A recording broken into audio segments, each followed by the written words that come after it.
अभी अम्मा जी को फोन करके आपकी सच्चाई बताएं। अरे वकील साहब, आप तो धमकी दे रहे हैं और हम यहाँ आपके सामने विनती कर रहे हैं। दिमाग पे जोर लगाइए और सोचिए, हमारी बात मानने में ही आपका फायदा है। अम्मा जी का वफादार रहने के भी बहुत फायदे हैं। चलिए आप समझाइए प्लीज। जरा दिमाग से सोचिए, हमारी बात मानने में ही आपका फायदा है। अम्मा जी का वफादार रहने के भी बहुत फायदे हैं। चलिए आप समझाइए प्लीज।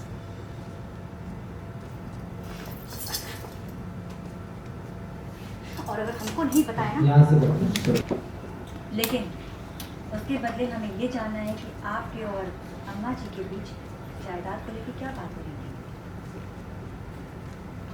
अगर अम्मा जी को इस सबकी भनक लगी ना तो हमें सूली पे लगा रही। तो हम तो है ना बचाव करने के लिए वकील साहब। और अगर अम्मा जी को पता लग भी जाएगा तो गांव छोड़ के भाग जाइएगा। गुजारा करने के लिए मोटी रकम भी तो दे रहे हैं ना।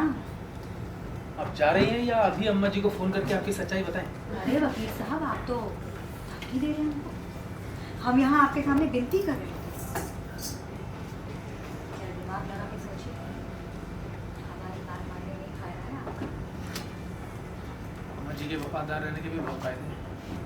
चलिए रास्ता छोड़िए।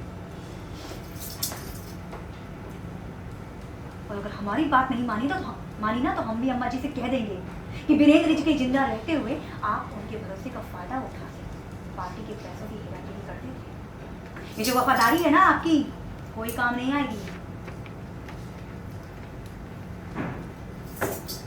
ठीक है, आपको जो कहना है, लेकिन फिर हम भी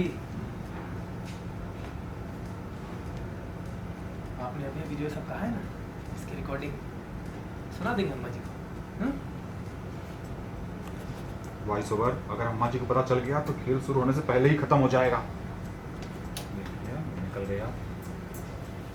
अभी निकल गया। ओके, अभी कहीं अम्मा जी इन सबसे तंग आकर अपनी जायदाद दान वान तो नहीं कर रही है। पता लगाना पड़ेगा। रुद्र